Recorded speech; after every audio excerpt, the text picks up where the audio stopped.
بسم اللہ الرحمن الرحیم۔ انقلاب کربلا کو پایا تکمیل تک پہنچانے والی ہستی کا نام حضرت امام زین العابدین رضی اللہ تعالیٰ عنہ ہیں۔ آپ کی ولادت مبارک 38 ہجری میں مدینہ منورہ میں ہوئی۔ آپ کے والد ماجد سیدنا امام حسین رضی اللہ تعالیٰ عنہ نے اپنے والد شیر خدا حضرت علی رضی اللہ تعالیٰ عنہ سے بے پناہ محبت کے باعث اپنے تمام بیٹوں کا نام علی رکھا۔ عبادت کی کثرت کی وجہ سے آپ کا لقب سجاد، زین العابدین، سید العابدین اور امین تھا۔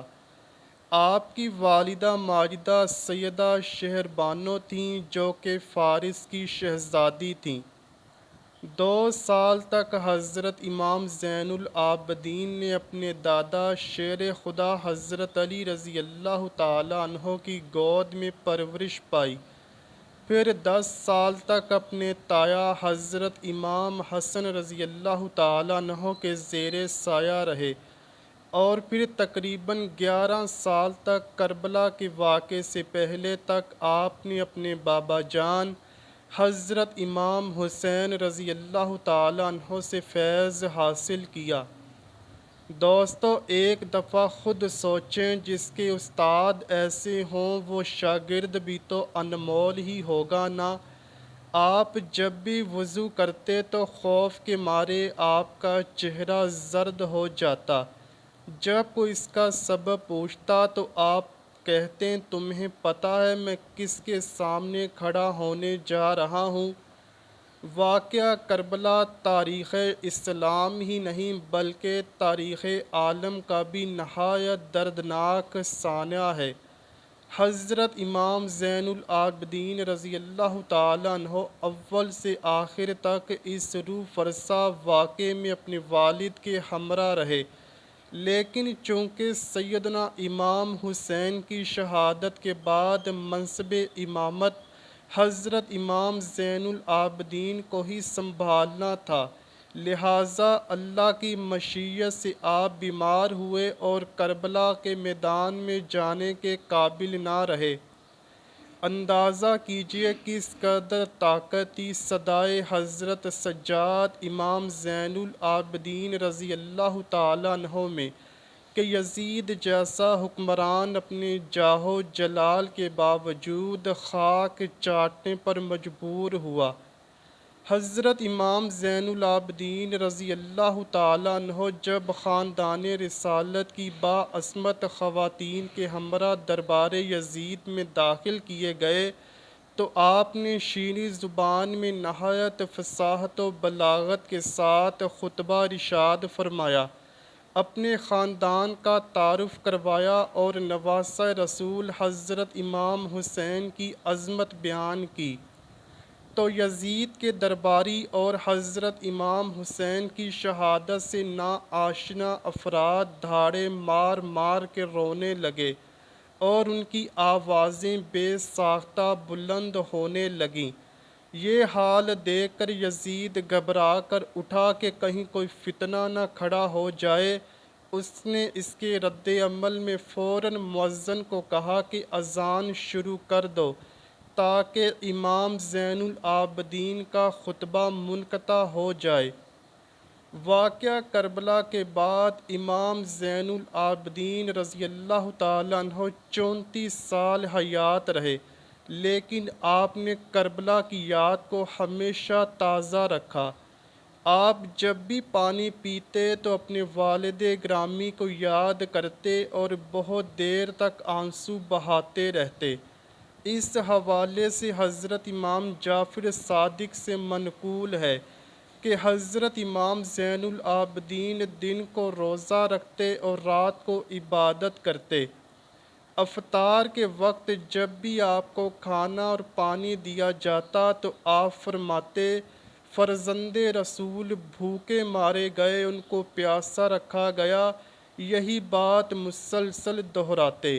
یہاں تک کہ آپ کے اشک آپ کی غذا میں گھل مل جاتے تھے۔ واقعہ کربلا کے بعد آپ کے زمانے میں مختلف تحریکیں چلیں۔ واقعہ ہرا وقوع پذیر ہوا جس میں یزید کی فوج نے مدینے پر حملہ کیا کیونکہ انہوں نے یزید کی بیعت توڑ دی تھی، لیکن اس جنگ کے متعلق آپ کی رائے کچھ سازگار نہ تھی۔ اسی لیے امام زین العابدین اپنے خاندان کے ہمراہ مدینے سے باہر رہے۔ اس کے بعد توابین اور مختار سقفی کا قیام پذیر ہوا، لیکن جب بھی انہوں نے امام زین العابدین سے رابطہ کیا تو آپ نے خیر مقدم نہ کیا۔ امام زین العابدین اخلاق محمدی صلی اللہ علیہ وآلہ وسلم کی عملی تصویر تھے۔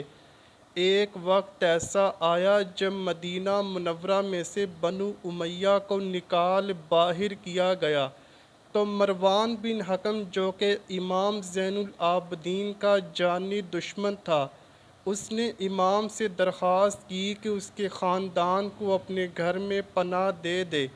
امام زین العابدین نے اسے پناہ دی اور اپنے گھر میں مکمل حفاظت سے رکھا۔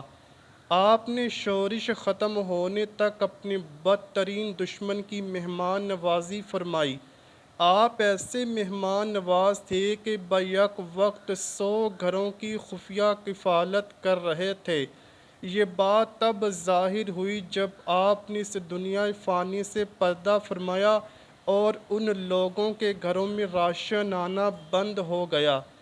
اپنی زندگی میں امام زین العابدین نے 2 مرتبہ اپنا سارا مال راہ خدا میں خیرات کیا، اس حالت میں کہ گھر میں کوئی چیز بھی باقی نہ رکھی۔ علامہ زہری لکھتے ہیں کہ امام زین العابدین رضی اللہ تعالیٰ عنہ ایک رات میں 1000 نوافل ادا کیا کرتے تھے۔ امام مالک کہتے ہیں ایک دفعہ امام زین العابدین رضی اللہ تعالیٰ عنہ عبادت میں مشغول تھے کہ شیطان اژدہے کی شکل میں آیا اور آپ کے پائے مبارک کے انگوٹھے کو کاٹنے لگا، لیکن آپ ایسے مشغول عبادت تھے کہ آپ کا دھیان عبادت سے نہ ہٹ سکا، اس لیے آپ شیطان کے اس عمل سے بالکل متاثر نہ ہوئے اور آخر کار شیطان عاجز آ گیا۔ ابن عینیہ لکھتے ہیں کہ ایک دفعہ آپ حج پر گئے تو سب لوگ لبیک پکار رہے تھے، لیکن آپ نے لبیک نہیں کہا۔ لوگوں کے پوچھنے پر آپ نے فرمایا مجھے ڈر لگتا ہے کہ میں لبیک کہوں اور اگر مجھے لا لبیک کا جواب مل گیا تو میں کیا کروں گا؟ خیر آپ نے لبیک پکارا اور آپ بے ہوش ہو کر اونٹنی سے گر پڑے۔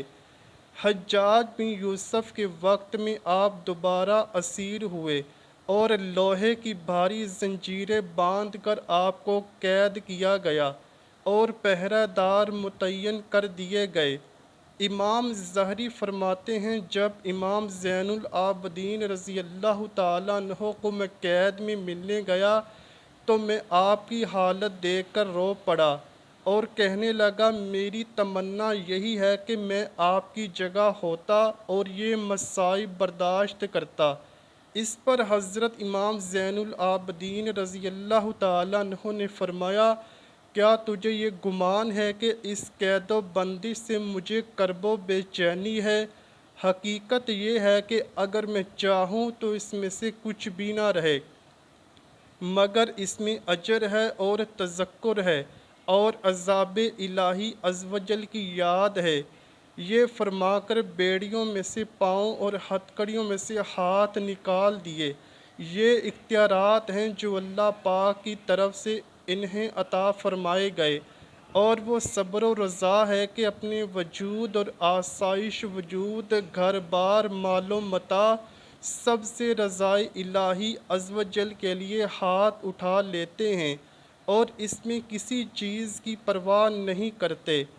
حضرت امام زین العابدین رضی اللہ تعالیٰ عنہ اگرچہ گوشہ نشینی کی زندگی بسر کر رہے تھے، لیکن آپ کے روحانی اقتدار کی وجہ سے بادشاہ وقت نے آپ کو قید و بند کرنے کے بعد زہر دینے کا پروگرام بنایا۔